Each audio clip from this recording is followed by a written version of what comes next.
Good morning, sir. Very good morning, very good morning. Most welcome in this Hindi book reading session.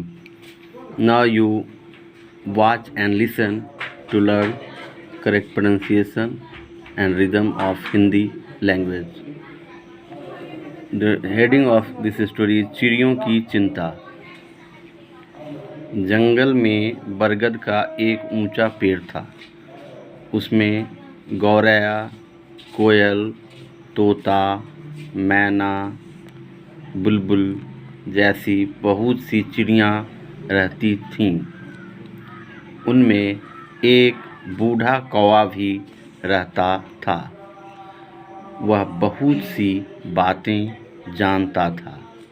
शाम के समय सब चिड़ियाँ बरगद के नीचे आकर बैठ जाती थीं और कौवे से देश विदेश के बारे में मज़ेदार कहानियाँ सुना करती थीं।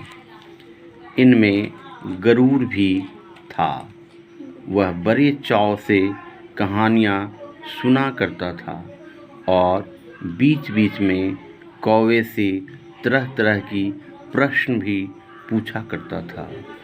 एक दिन शाम को गरुड़ कुछ जल्दी आ गया। उसे देखकर बहुत सी चिड़ियाँ भी वहाँ आ गईं। कौवे को प्रणाम करके गरुड़ बैठ गया। फिर दोनों में बातें होने लगीं।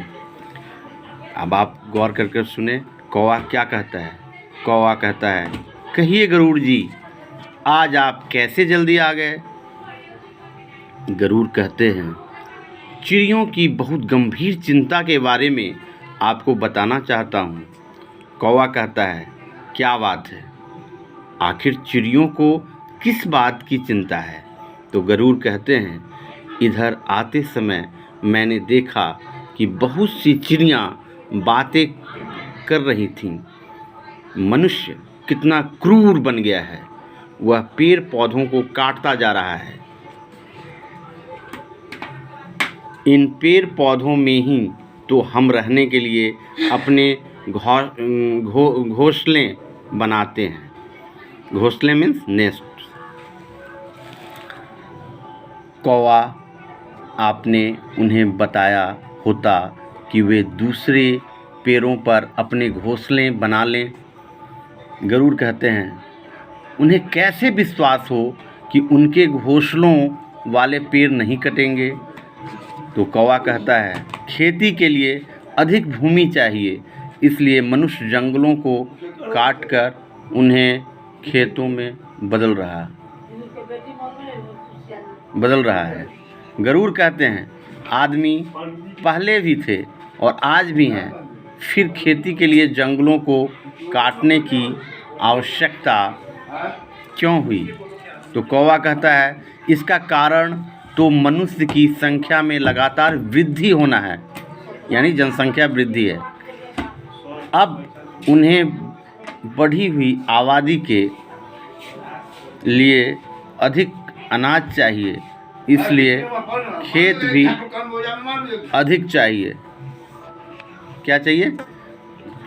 खेती के लिए खेत भी अधिक चाहिए। अधिक अनाज उत्पादन करने के लिए अधिक खेत चाहिए, इसलिए लोग क्या कर रहे हैं? जंगल काट रहे हैं, वन को नष्ट कर रहे हैं। तो गरुड़ कहता है, वन काटने और बाग बगीचे घटने से पशु पक्षियों की कठिनाइयाँ बहुत बढ़ गई है। इन्हें दूर करने का क्या उपाय है? तो कौवा जवाब देता है, इन्हें दूर करने का यही उपाय है कि पेड़ पौधों की रक्षा की जाए, उन्हें अंधाधुंध काटा न जाए। वन और हरे भरे पेड़ पौधों से वायु शुद्ध होती रहती है, यानी पौधे क्या करते हैं? हमारे पर्यावरण को शुद्ध करते हैं। पेड़ के सभी हिस्सों का किसी न किसी काम में प्रयोग होता है, इसलिए वनों और पेड़ पौधों का कटना तो मनुष्य के लिए भी हानिकारक है। तो गरुड़ कहते हैं, तो फिर मनुष्य अपना भला क्यों नहीं पा रहा है? तो कौवा जवाब देता है, धीरे धीरे मनुष्य अपनी गलती को समझ रहा है। यानी मनुष्य को जो अपनी गलती समझ आ रही है उसकी दर बहुत स्लो है, धीरे धीरे वो अपनी गलती को समझ रहा है।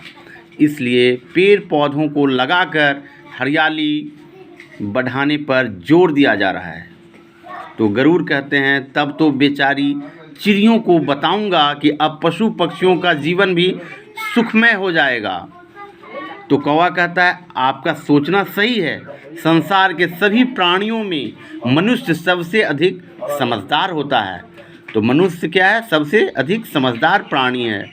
वह सद्बुद्धि से काम करेगा। तो हमारी बुद्धि कैसी होनी चाहिए? सद्बुद्धि होना चाहिए।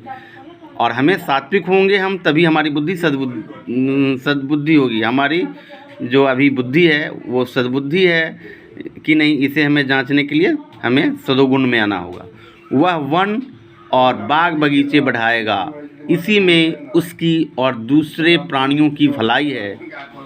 कौवे की बात सुनकर सभी चिड़ियों ने चैन की सांस ली। रात का अंधेरा बढ़ गया था, इसलिए सभी पक्षी कौवे को नमस्कार कर अपने अपने घोंसलों में चले गए। अब आपको इससे संबंधित ऑब्जेक्टिव क्वेश्चंस सॉल्व करने हैं, यानी लिखने हैं, उसके उत्तर देने हैं। तो आइए, इसे हमने आपकी सुविधा के लिए कर दिया है। वास्तुनिष्ठ प्रश्न। जंगल में डैश का एक ऊंचा पेड़ था। ऑप्शन है बरगद और पीपल, तो इसमें आंसर होगा बरगद। बरगद का पेड़ था, जंगल में बरगद का एक ऊंचा पेड़ था। ख ऑप्शन है कौवा और गरुड़। पहला वाक्य है डैश बड़े चाव से कहानियाँ सुना करता था। तो आंसर कौन सा होगा? तो गरुड़। कौन कहानी सुनता था? गरुड़ बड़े चाव से कहानी सुना करता था। ऑप्शन है कितना? कौवा, गरुड़ और चील। तीसरा है डैश की बात सुनकर सभी चिड़ियों ने चैन की सांस ली। इसका ऑप्शन है बगुला, चील और कौवे। तो आंसर होगा कौवे, क्योंकि कौवे की बात सुनकर सभी चिड़ियों ने चैन की सांस ली। रेस्ट क्वेश्चंस आपको कॉपी में करने हैं और इसे चेक कराने हैं। ये आपका गृह कार्य है। मैं उम्मीद है कि आप इसे सही करेंगे। Thank you very much. All